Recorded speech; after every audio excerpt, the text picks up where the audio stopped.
Глава Ингушетии встретился с исполняющим обязанности министра спорта Русланом Белхароевым, олимпийским чемпионом по дзюдо 2016 года Хасаном Халмурзаевым и председателем регионального отделения Паралимпийского комитета России Алиханом Дзармотовым. В ходе встречи стороны обсудили создание условий для занятий спортом детей с ограниченными возможностями здоровья. Мастер спорта Алихан Дзармотов сообщил, что 25 сентября 2023 года было открыто отделение Паралимпийского комитета страны на территории Ингушетии. Он отметил необходимость создания условий для занятий спортом для юных жителей с ограниченными возможностями здоровья. Помимо этого, отделением Паралимпийского комитета ранее обсуждался вопрос о реабилитации участников специальной военной операции. По словам Хасана Халмурзаева и Алихана Дзармотова, региону необходима спортивно-адаптивная школа, где на профессиональном уровне будут организованы занятия для детей с ограниченными возможностями здоровья. Стороны предложили несколько вариантов, один из которых – включение проекта в федеральную программу «Спорт. Норма жизни» национального проекта «Демография». Глава Ингушетии обратил внимание, что необходимо проработать данный вопрос, в том числе полностью продумать концепцию и алгоритм реализации. Все данные необходимо изложить в отдельной справке. Помимо этого, Махмуд Али Калиматов отметил, что прорабатывать вопрос создания адаптивной школы необходимо совместно с первым вице-премьером Ингушетии Индирой Саговой, Министерством спорта и Министерством образования. Глава республики заверил, что по части помещения просьба будет рассмотрена, однако с учетом приведенных в дальнейшем данных. В завершении встречи он отметил, что готов оказать помощь региональному отделению Паралимпийского комитета России. Например, если необходимо будет обеспечение по части оборудования, материального оснащения и другое. 8 месяцев мы работаем над этой программой, чтобы открыть у нас региональное отделение Паралимпийского комитета России.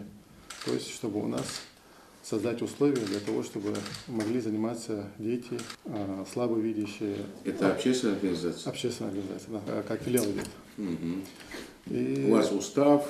Полностью устав, расчетный счет, все есть, да? 14 143 человека числятся как инвалиды. У нас? Из них 5143 дети, 200 колясочки. Люди, которые приехали со специальной военной операцией, вот, чтобы они тоже адаптировались, чтобы они могли тоже участвовать, если они захотят, конечно, в спортивной деятельности. То есть они тоже могут прийти, позаниматься, выбрать для себя вид спорта и в дальнейшем выступать. То есть у нас очень большой потенциал. У нас есть чемпион Европы, призер мира Руслан Албогачиев, среди слабовидящих по дзюдо. Есть также Халухаев Магомед по плаванию, тоже отбирался на Олимпиаду. Вот я общаюсь с этими ребятами, очень большой потенциал есть. Просто из-за того, что нет условий, вот они не могут, вот, нет мотивации, нет условий, чтобы они могли. Условия в каком смысле? Именно вот адаптивная школа. Вот чтобы вы знали, что на всей территории России. Здание, сооружение. Да. Хорошее дело. Дик хамдес. Же тахан ограниченные возможности, люди многие сидят там, и мы им должны помочь. В этой части надо посмотреть систему территориально, где их побольше, где их поменьше, то есть в каком районе, в каком городе.